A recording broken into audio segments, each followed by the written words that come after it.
रायपुर में नए साल में पुलिस कमिश्नरेट सिस्टम लागू करने को लेकर एक बार फिर सुगबुगाहट तेज हो गई है। राजधानी में नए पुलिस कमिश्नर की नियुक्ति को लेकर सरकार और पीएचक्यू दोनों स्तरों पर मंथन जारी है और इस पद के लिए एडीजी या आईजी रैंक के अधिकारी इन दोनों विकल्पों पर गंभीरता से विचार हो रहा है। हालांकि इसके पहले 1 नवंबर से पुलिस कमिश्नर प्रणाली लागू करने की तैयारी थी, लेकिन पुलिस कमिश्नर किस अधिकारी को बनाया जाएगा, इसके चलते मामला अटक गया था। रिपोर्ट देखिए।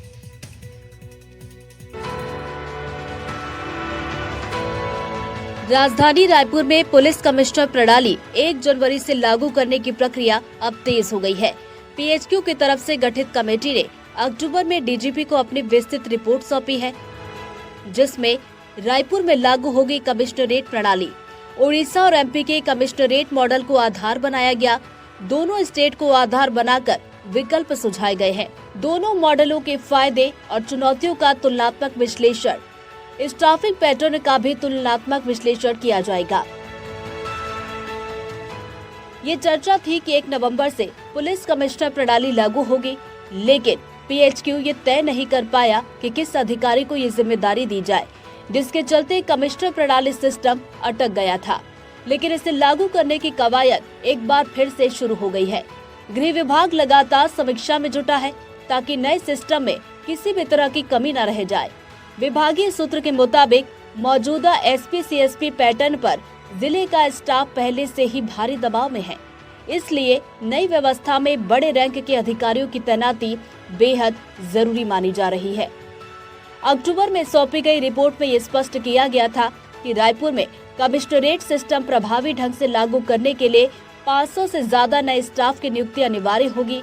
इसके साथ ही कई विभागीय संरचनाओं में बदलाव, नई शाखाओं का गठन और ट्रैफिक व्यवस्था को पुनर्गठित करना भी जरूरी बताया गया है। सूत्रों के मुताबिक आने वाले दिनों में डीजीपी कॉन्फ्रेंस के बाद आईजी और एसपी स्तर पर बड़े पैमाने पर फेरबदल देखने को मिल सकता है, ताकि कमिश्नरेट के लिए आवश्यक प्रशासनिक ढांचा तैयार किया जा सके। 1 नवंबर राज्योत्सव से पुलिस कमिश्नर प्रणाली लागू करने की बात कही जा रही थी, लेकिन जो अधिकारियों के बीच में कहीं न कहीं खींचतान के चलते और फाइनल फैसला नहीं हुआ कि एडीजी या आईजी स्तर के अधिकारी को पुलिस कमिश्नर बनाया जाएगा, उसकी वजह से ये लेट लतीफ़ी हुई। लेकिन अब एक बार फिर सुगबुगाहट तेज हुई है और ये माना जा रहा है कि पुलिस कमिश्नर प्रणाली लागू होने से राजधानी रायपुर का जो लॉ एंड ऑर्डर है वो मजबूत और बेहतर होगा। रायपुर से जुल्फिकार अली, एनडीटीवी। ग्वालियर झांसी हाईवे पर सुबह एक भीषण सड़क हादसा हुआ और तेज रफ्तार फॉर्च्यूनर कार रेत से भरी ट्रैक्टर ट्रॉली से टकरा गई, जिससे कार में सवार 5 लोगों की मौके पर ही मौत हो गई।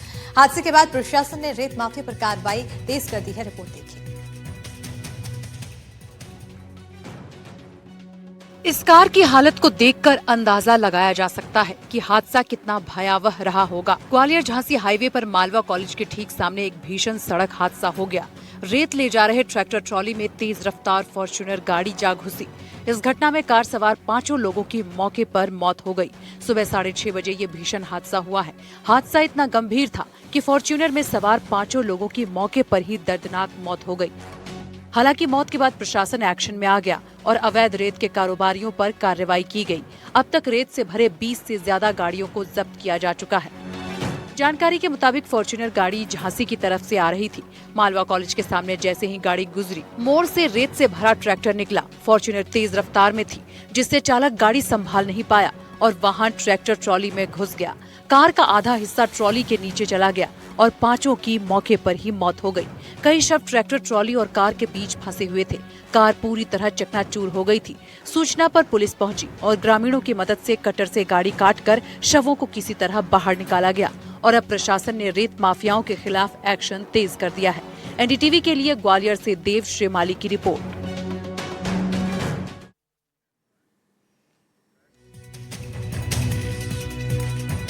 और अब बात करेंगे बिहार की सियासत की, जहां बिहार की सियासत बीते 3 दिन में 360 डिग्री घूम चुकी है। महागठबंधन की करारी हार हो चुकी है और लालू परिवार में जारी घमासान भी सरेआम हो चुका है। लालू यादव की बेटी रोहिणी आचार्य ने जो कुछ खुलासा किया वो पूरे बिहार में चर्चा का विषय बना हुआ है और सवाल भी उठने लगे हैं कि आखिर वो शख्स कौन है जो लालू परिवार के अंदर ऐसे हालात के लिए जिम्मेदार है। और सवाल तो ये भी उठ रहे हैं कि रोहिणी आचार्य के साथ हुए चप्पल कांड पर लालू यादव मौन क्यों है। रिपोर्ट देखिए।